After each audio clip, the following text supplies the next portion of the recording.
Bem-vindos ao canal. Hoje vamos mergulhar na fascinante história de uma das marcas de automóveis mais icônicas do mundo, a Volkswagen. Você sabia que ela é a marca de carros mais vendida no Brasil? Mas como uma empresa alemã, nascida em um período tão conturbado, conseguiu se tornar um símbolo de confiança e inovação.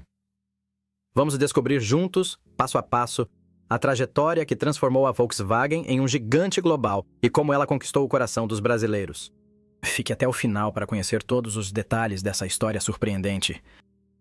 A história da Volkswagen começa em 1937, na Alemanha, um país em plena transformação sob o regime nazista.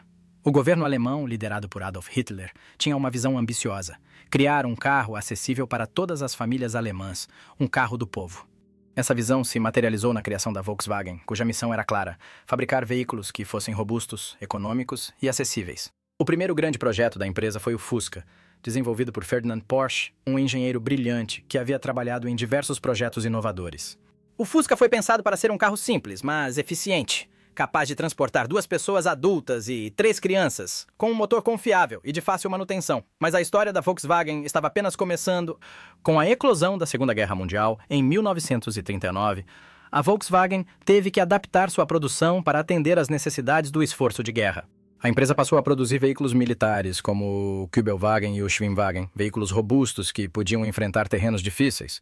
Porém, o conflito trouxe enormes desafios, incluindo a destruição de fábricas e uma escassez generalizada de materiais. No final da guerra, a Volkswagen estava em ruínas, com suas instalações severamente danificadas pelos bombardeios aliados. Além disso, a associação com o regime nazista deixou uma marca negativa na reputação da empresa. No entanto, o que parecia ser o fim foi, na verdade, o início de uma incrível recuperação. Com o fim da guerra, a Alemanha estava em frangalhos. Mas havia uma determinação em reconstruir o país e sua economia. A Volkswagen, sob o controle dos aliados, especialmente dos britânicos, foi revitalizada. Os britânicos reconheceram o potencial do Fusca, que logo se tornou um símbolo da recuperação econômica alemã. A produção em massa do Fusca começou em 1945 e ele rapidamente ganhou popularidade, não só na Alemanha, mas em todo o mundo.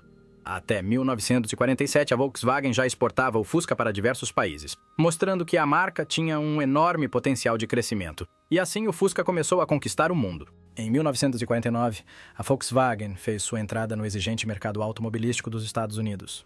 Inicialmente, muitos achavam que o Fusca, com seu design peculiar, não faria sucesso por lá, mas o contrário aconteceu. O Fusca virou uma sensação. Associado à contracultura e ao movimento hippie, ele era visto como uma alternativa aos grandes e luxuosos carros americanos, oferecendo simplicidade, economia e confiabilidade. O sucesso nos Estados Unidos foi um marco para a Volkswagen, solidificando sua reputação como uma fabricante de carros inovadores e acessíveis. A partir daí, a Volkswagen expandiu suas operações para outros continentes, tornando-se uma verdadeira marca global. Em 1953, a Volkswagen desembarcou no Brasil, um mercado promissor que precisava de carros robustos e acessíveis. A empresa começou de forma modesta, com um armazém no bairro do Ipiranga, em São Paulo, onde montava carros com peças importadas da Alemanha. Mas o sucesso não demorou a chegar. A combinação do design simples e robusto do Fusca com os trilhos brasileiros era uma ligação perfeita. Os carros da Volkswagen passaram a ser vistos como o veículo de classe média, um símbolo de mobilidade e status social. Com a crescente demanda, a Volkswagen decidiu investir pesado no Brasil e, em 1957, inaugurou sua primeira fábrica no país, em São Bernardo do Campo. O primeiro modelo fabricado foi a Kombi, que rapidamente se tornou um sucesso entre os consumidores brasileiros. Mas foi em 1969 que a Volkswagen realmente conquistou o Brasil, com o lançamento do primeiro Fusca produzido integralmente no país. A Fuscão, como foi batizado no Brasil, se tornou o símbolo da mobilidade nacional, presente em todos os cantos do país, de terras urbanas às mais remotas cidades do interior. Os anos 60 e 70 foram uma verdadeira era de ouro para a Volkswagen no Brasil. A marca não só se estabeleceu como líder de mercado, mas também se tornou parte da cultura popular brasileira. O Fusca se tornou o carro de todas as classes sociais. Modelos como a Brasília, lançada em 1973, e o Passat, em 1974, foram verdadeiros sucessos de venda. Mas o grande trunfo da Volkswagen veio em 1980, com o lançamento do Gol, um carro que dominaria o mercado brasileiro por quase 3 décadas. O Gol não era apenas um carro, ele se tornou um símbolo de eficiência e inovação, com versões para todos os gostos. Desde o básico até os modelos esportivos, o Gol conquistou o Brasil de norte a sul.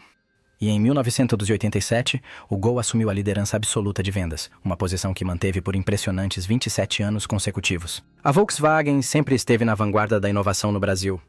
Em 1984, lançou o Santana, o primeiro carro nacional a oferecer freios ABS, e não foi só isso. E em 2003, a Volkswagen revolucionou novamente ao lançar o motor Total Flex, que permitia o uso de etanol, gasolina ou uma mistura de ambos em qualquer proporção. O primeiro carro a receber essa tecnologia foi, claro, o Gol, reafirmando seu status de ícone nacional. Hoje, a Volkswagen conta com 4 grandes fábricas no Brasil, em São Bernardo do Campo, Taubaté, São Carlos e São José dos Pinhais. Essas fábricas são verdadeiras potências de produção, responsáveis pela fabricação de milhões de veículos que atendem tanto ao mercado brasileiro quanto à exportação para outros países. No século XXI, a Volkswagen continua a inovar e se adaptar às novas demandas do mercado. A empresa está comprometida com a sustentabilidade, investindo em tecnologias de motores elétricos e híbridos, além de melhorar constantemente a eficiência de seus motores a combustão. Modelos como o Volkswagen ID.4, um SUV 100% elétrico, mostram o compromisso da empresa com o futuro. A Volkswagen representa muito mais do que apenas um carro. É uma história de luta, inovação e perseverança. E, por acaso, também um símbolo do espírito brasileiro.